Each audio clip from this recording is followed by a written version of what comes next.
পয়লা বৈশাখের প্রস্তুতির আরো খবর জানাতে রমনা বটমূল থেকে আমাদের সঙ্গে সরাসরি যুক্ত হচ্ছেন সুলতান মাহমুদ আরিফ। তমাল আর মাত্র কয়েক ঘন্টা পর নতুন বছরকে বরণ করে নেবে বাংলাদেশের সকল মানুষ। সেই অপেক্ষায় প্রহর তারা গুনছেন এবং সেই অপেক্ষার প্রহরকে অর্থাৎ 1431 নতুন বছরকে বরণ করে নেওয়ার জন্য রমনার বটমূলের নানাবিধ প্রস্তুতি গ্রহণ করেছে এখানকার মানুষ এবং ছায়ানটের যে সমস্ত শিল্পবৃন্দ রয়েছে তারা প্রায় 2 শতাধিক শিল্পী ইতিমধ্যে প্রস্তুতি নিয়েছে গানে নাচে ছন্দে বরণ করে নেওয়ার জন্য পহেলা বৈশাখে 1431কে। এবং এই বরণ করে নেওয়াটাকে যেন নিশ্চিদ্রভাবে অর্থাৎ নিরাপত্তার বলে আবদ্ধ করে রাখা যায় সেজন্য আইনশৃঙ্খলা রক্ষাকারী বাহিনীর সদস্যদের প্রস্তুতি কিন্তু আমরা ইতিমধ্যে দেখেছি এবং র্যাব সদস্য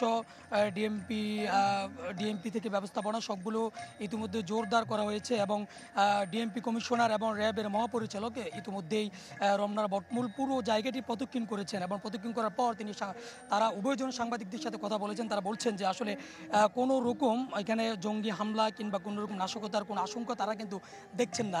যদিও নাশকতার কোনো আশঙ্কা না থাকে বা না দেখেও থাকেন তারপরও সর্বোচ্চ নিরাপত্তার ব্যবস্থা তারা গ্রহণ করবেন, অর্থাৎ রাজধানী সহ দেশের সমস্ত জায়গায় কিন্তু তারা সিসিটিভি ফুটেজের মাধ্যমে তারা সেই সমস্ত বিষয়গুলো পর্যবেক্ষণ করবেন। বিশেষ করে রাজধানীতে যে সমস্ত জায়গায় পয়লা বৈশাখের অনুষ্ঠান হবে, মঙ্গল শোভাযাত্রা অনুষ্ঠান সম্পন্ন হবে সে সমস্ত জায়গায় সিসি ক্যামেরার মাধ্যমে তারা নিয়ন্ত্রণ করবেন।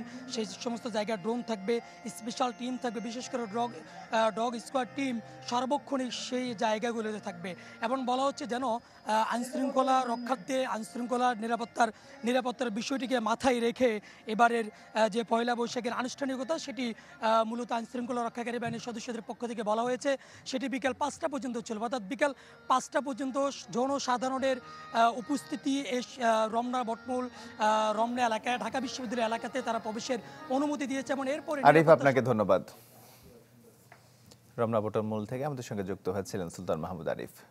1, 2, 3 ঢাকায় জমি জিতে নিন 100% ক্যাশব্যাক সহ 20 কোটি টাকার পুরস্কার।